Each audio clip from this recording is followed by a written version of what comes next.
This is Sharon from the House of Prayer, and I'm here to bring you a prophecy that was given to Bertha Dudd on August the 24th, 1960, entitled, I am with you always, even unto the end of the world. I will send you the Comforter, the Spirit of truth. Every one of you has the inherent ability to hear the voice of my Spirit, for part of myself, a spiritual spark of my divine spirit of love, rests within yourselves and will always be able to make contact with me. Through it, my word will radiate into you. For this spiritual spark is an emanation of myself, which will strike you effectively if you are prepared for it. As long as you stay isolated from me, the spiritual spark will remain silent. If you unite with me, then the spiritual spark will be in control with me and can impart to you the light and the strength which comes forth from me. It will be able to convey to you the pure truth from me, and by receiving this truth, enable you to gain realization and thus step out of the darkness of night and to the light of day. I myself promised you when I lived on earth that I would not leave you by yourselves anymore, that I will always be with you until the end of the world.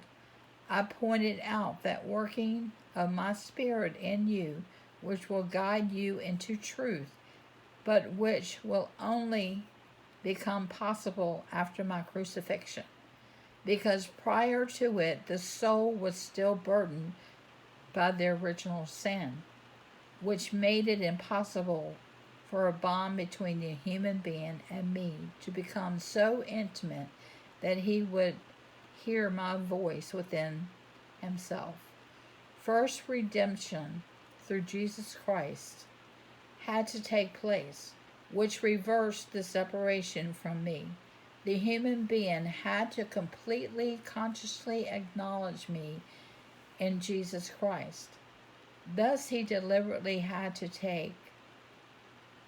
have taken the path of return to me, which then also resulted in the emanations of my strength of love, which assured that he would hear my word if he wanted to.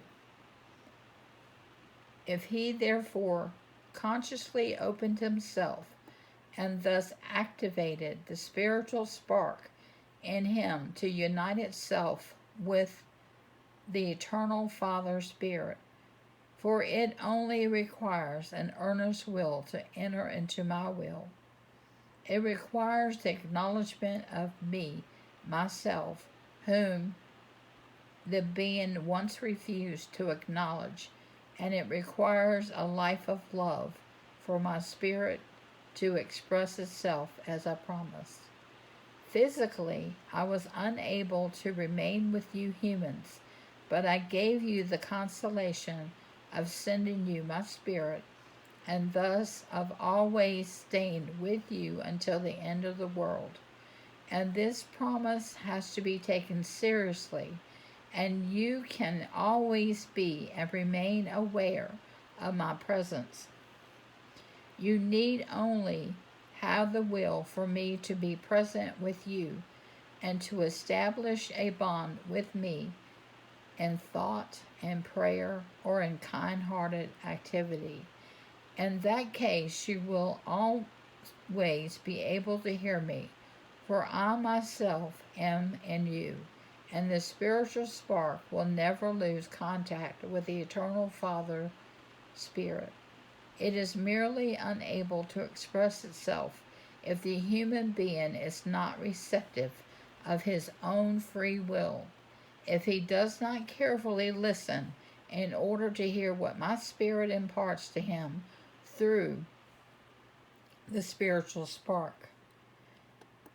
And thus it always up to the human being himself to ignite the spark in him, to provide it with the opportunity of expressing itself by appealing to me myself, such that I might be present with him and teach him and guide him into truth according to my promise. And I will truly stand by his side as a comforter. I will guide him into truth and will give evidence of myself through my word. I will be with him always, even unto the end of the world. Amen. Matthew 28:20. Teaching them to observe all things whatsoever I have commanded you, and lo, I am with you always, even unto the end of the world. John 14:16 through 20.